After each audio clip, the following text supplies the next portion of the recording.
Two people are standing in the same room.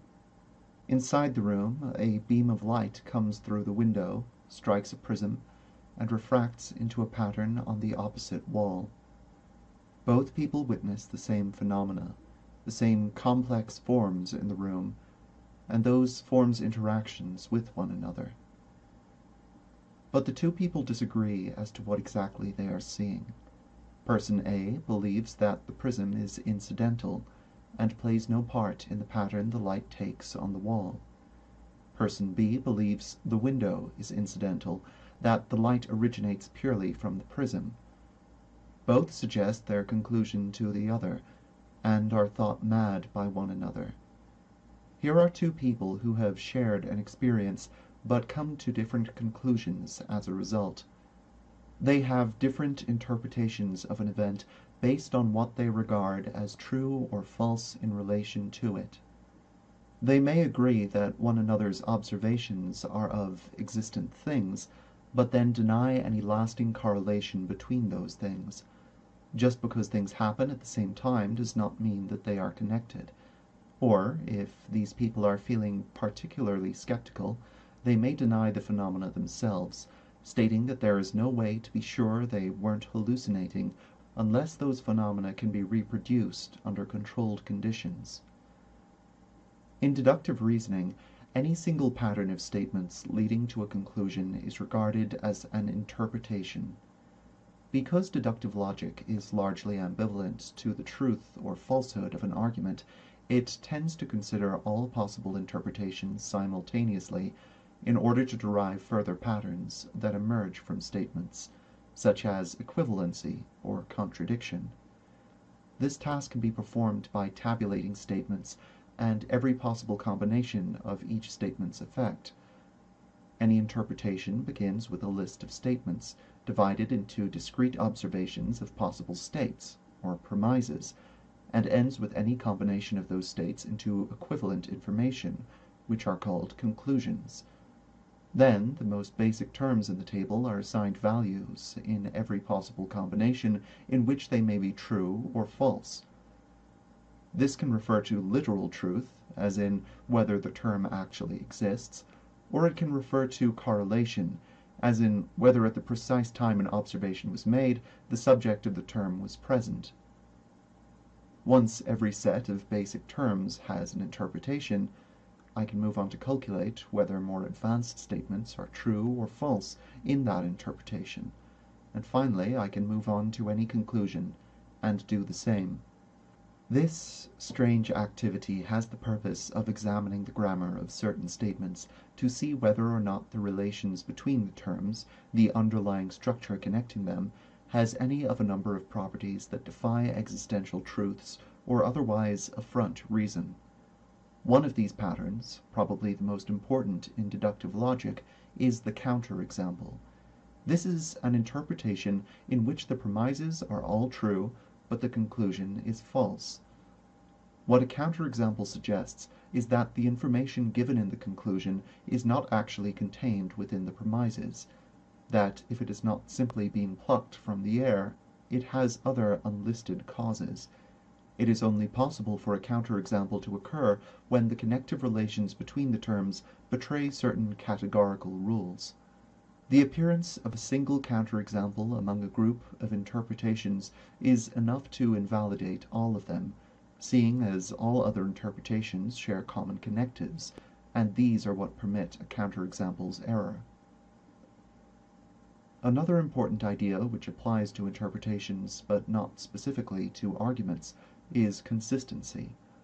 A set of statements is considered inconsistent if there is no interpretation on their truth table in which every statement is simultaneously true.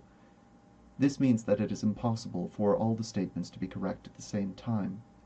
This is a sign that while the connective relations used to join terms together may do so in a way that doesn't openly deny categorical rules, the statements themselves hold an underlying conflict, effectively canceling one another out.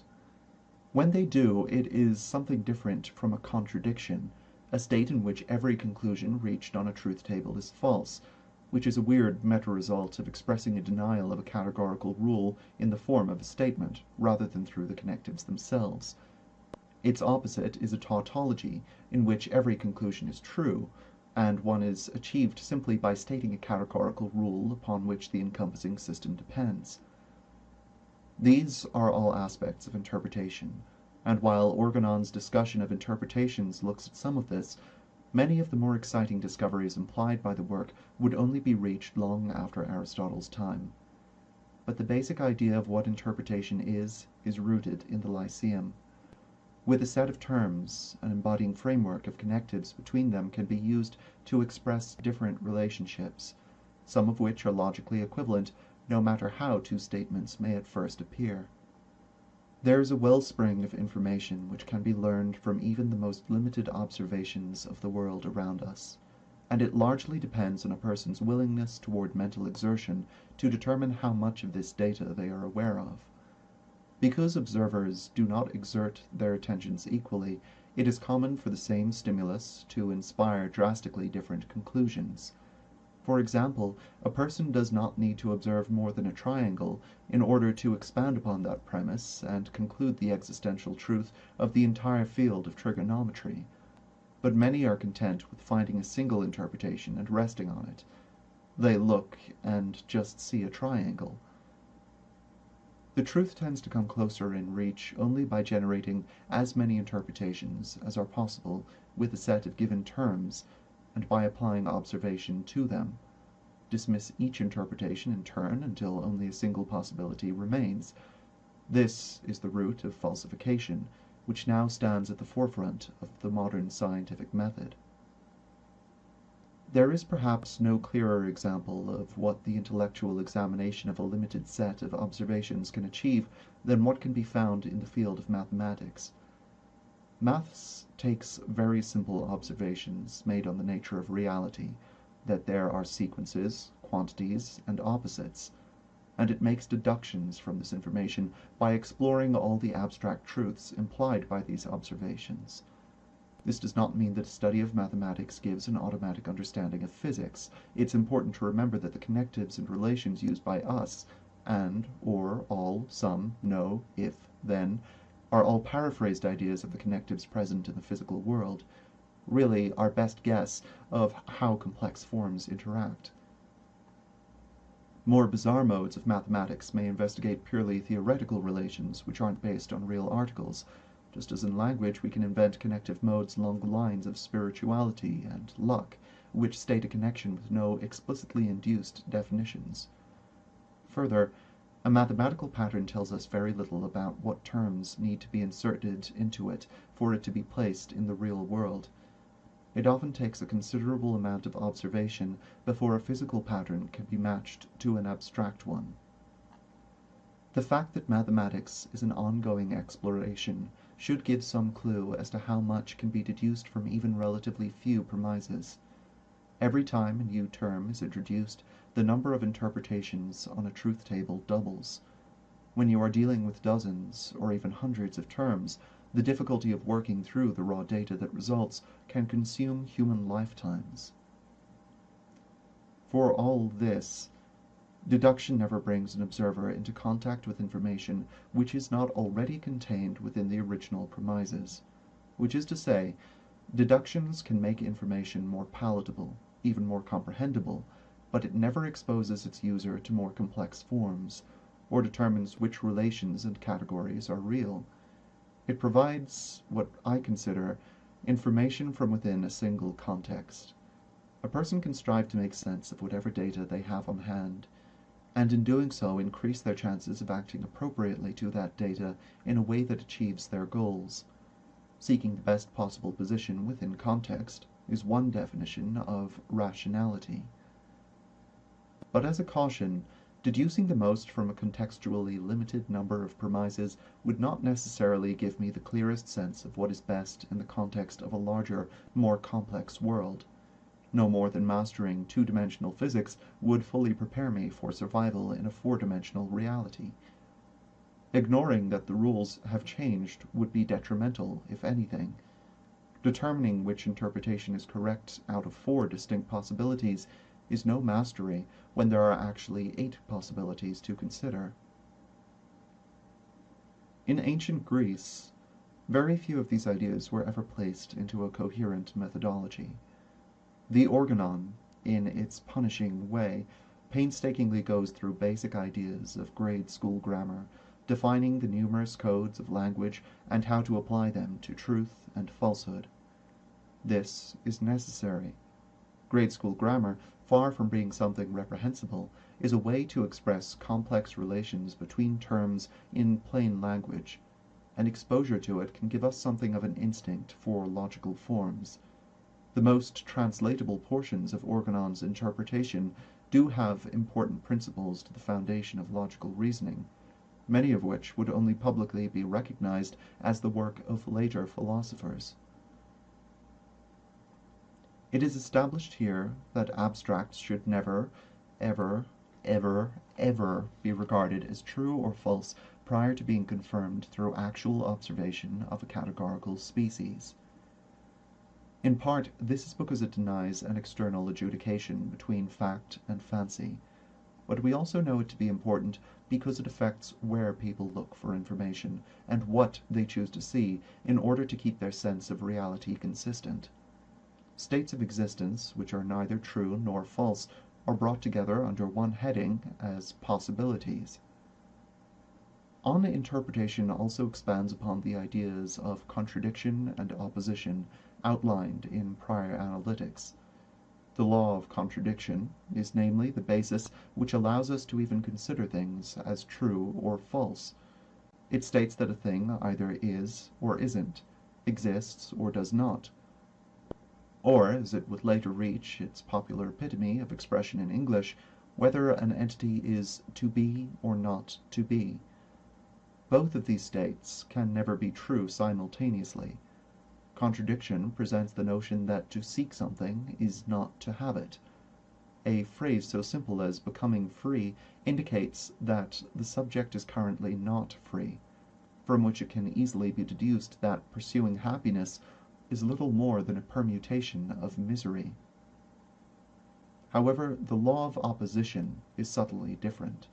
This states that two contradictory species can exist at the same time, but as different entities. This law is the root from which categorization springs, and indeed all of reality as something with multiple entities, coexistent and reactive to one another. The law of opposition also holds that entities which are opposed affect one another by negation, where they merge to form a single entity. Something cold cannot merge with something hot while remaining as cold. Something small cannot become big while retaining the same degree of smallness.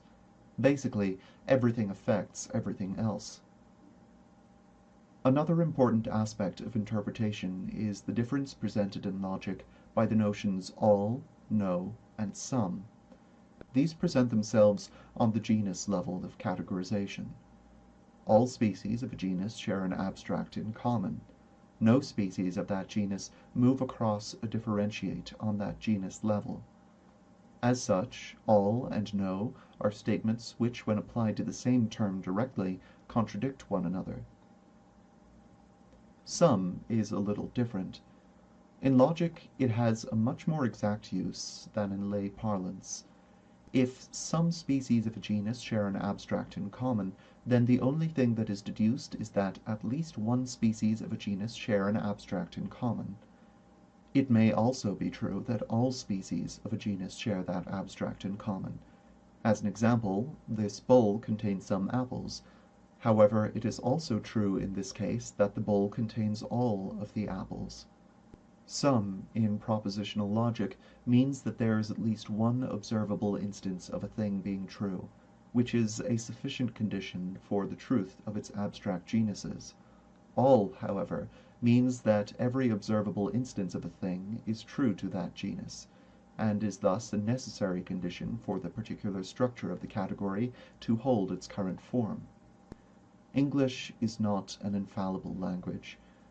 In English, when I say there are some apples in this bowl, I can interpret this to mean that there must be some apples which are not in the bowl. When I say some lives matter, the implication is that some lives don't matter. Using English or whatever language embodies your meanings, you have to be aware that this fallibility exists, resist the implicit meaning, and obtain an explicit clarification.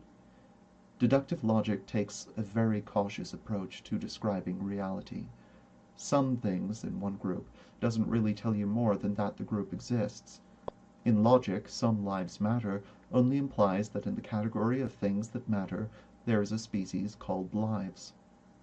So in consideration of the law of contradiction, that to be and not to be are directly opposed statements, be aware that all lives matter is not a denial of the statement some lives matter, but rather of the statement no lives matter. Interpretation is to many a contentious issue. I live in a world of readily available empirical truths, and it is far easier to simply change the context of my existence by observing more of these truths than it is to take a moment to consider the full implications of what I am consuming in context. There are times when each methodology leads to a different result, and sometimes the most rational course is to observe empirically.